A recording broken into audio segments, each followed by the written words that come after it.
At 71, John Travolta isn't announcing a farewell or staging a dramatic goodbye.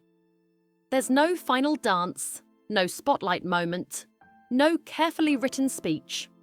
Instead, his stepping back feels quiet, almost invisible, like someone slowly closing a door without wanting to wake the house.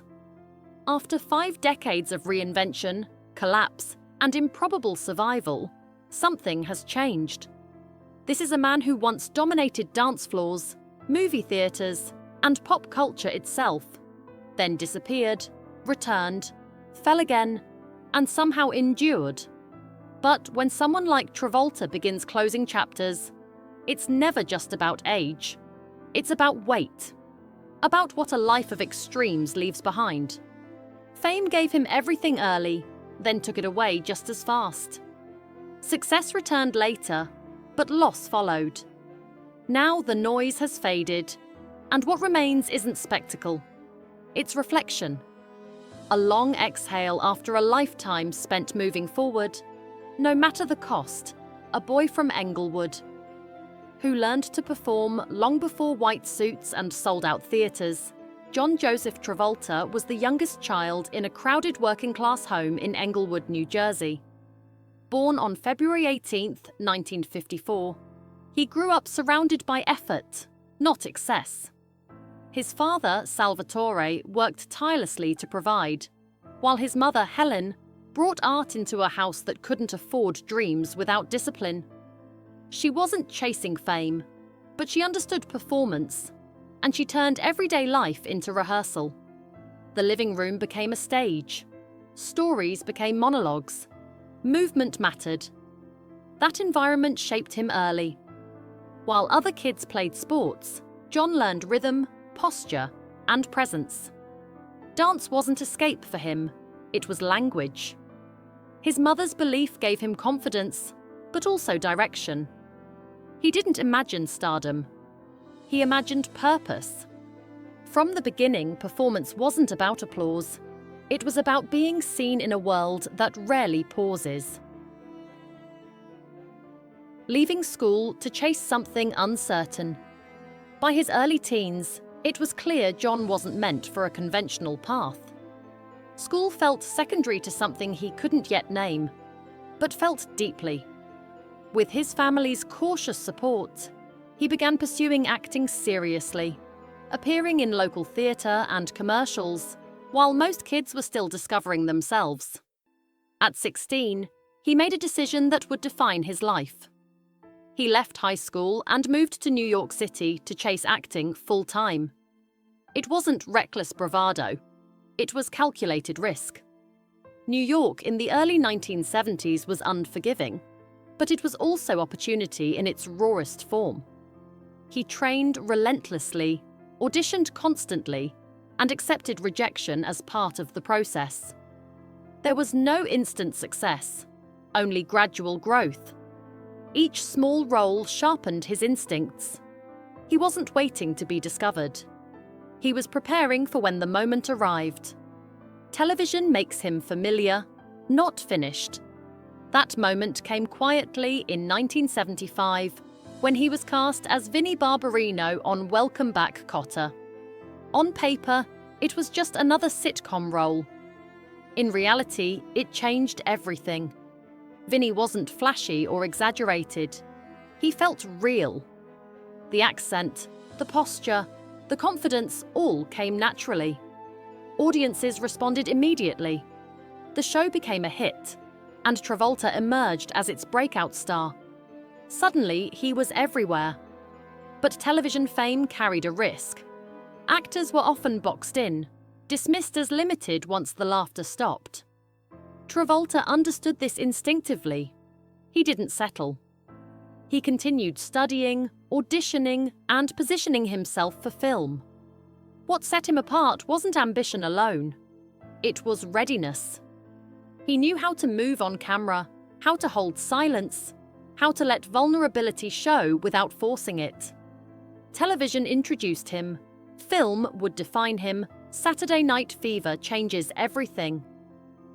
In 1977, Saturday Night Fever didn't just elevate John Travolta, It altered culture. His portrayal of Tony Manero wasn't glamorous fantasy. It was restless, working-class hunger wrapped in movement and music. The performance was physical, but also deeply human. Beneath the confidence lived frustration, longing, and uncertainty. Audiences felt it. The film exploded worldwide, and Travolta, just 24, became the youngest Best Actor nominee in Academy Award history at the time. Fame arrived instantly and overwhelmingly. He wasn't simply popular, he was symbolic. Dance became masculine, expressive, and mainstream. Fashion followed. Music followed. The image became iconic, but the performance mattered more. It proved he wasn't just a television personality. He was a serious actor.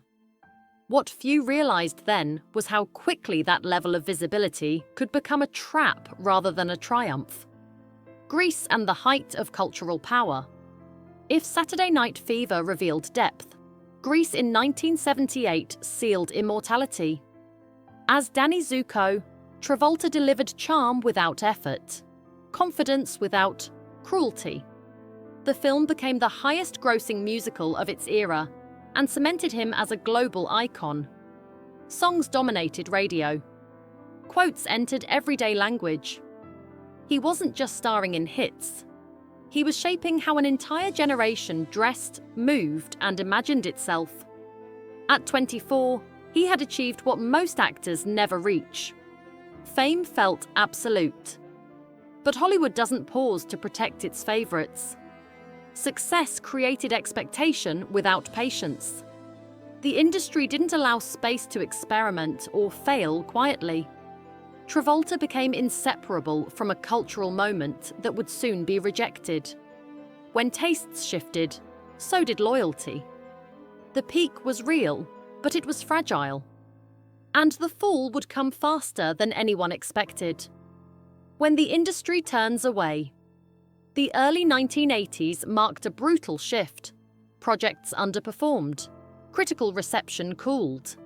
Suddenly, the same qualities that once defined him felt out of step with changing trends. Action stars replaced expressive performers. Dance culture faded. His association with a past era became an easy target. Offers slowed. Leading roles disappeared. Hollywood didn't wait for reinvention. It moved on. Travolta kept working, taking smaller projects, refusing to vanish entirely. But for nearly a decade, he lived on the margins of relevance. The fall wasn't just professional, it was psychological. Public perception hardened quickly, and reputation proved harder to rebuild than success. Yet he didn't quit. He waited. Not loudly, not bitterly, just patiently. And patience in Hollywood is rare. What no one predicted was that the industry would one day look backward for salvation. The comeback no one expected in the early 1990s, one filmmaker saw what others had ignored.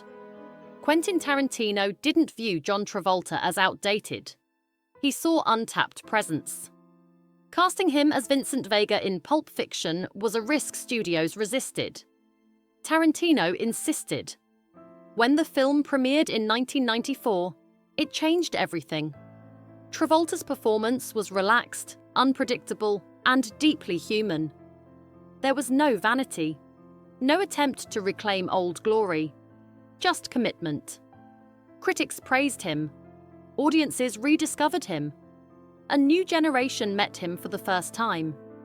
He earned another Academy Award nomination and reclaimed credibility few thought possible. The comeback wasn't just professional. It rewrote his narrative.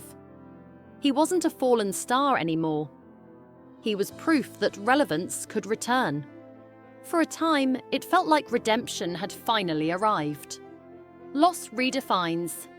Everything personal tragedy changed that perspective forever.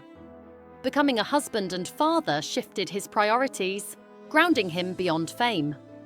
But loss altered him permanently. The death of his son in 2009 stripped meaning from ambition. Work became optional. Survival became the goal. Later, the loss of his wife deepened that quiet withdrawal.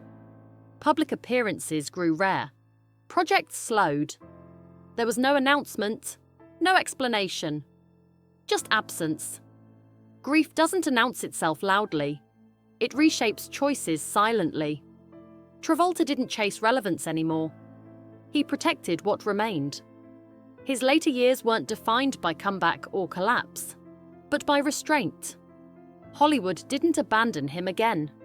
He stepped away. Fame no longer functioned as purpose. Life had narrowed his focus to what mattered most, and the rest fell away without protest. What remains after the music fades. John Travolta's story isn't a tragedy or a triumph. It's a full human arc. Extraordinary success, public rejection, unlikely resurrection, and irreversible loss. Few lives contain that many extremes. His legacy isn't only dance floors or box office numbers. It's endurance.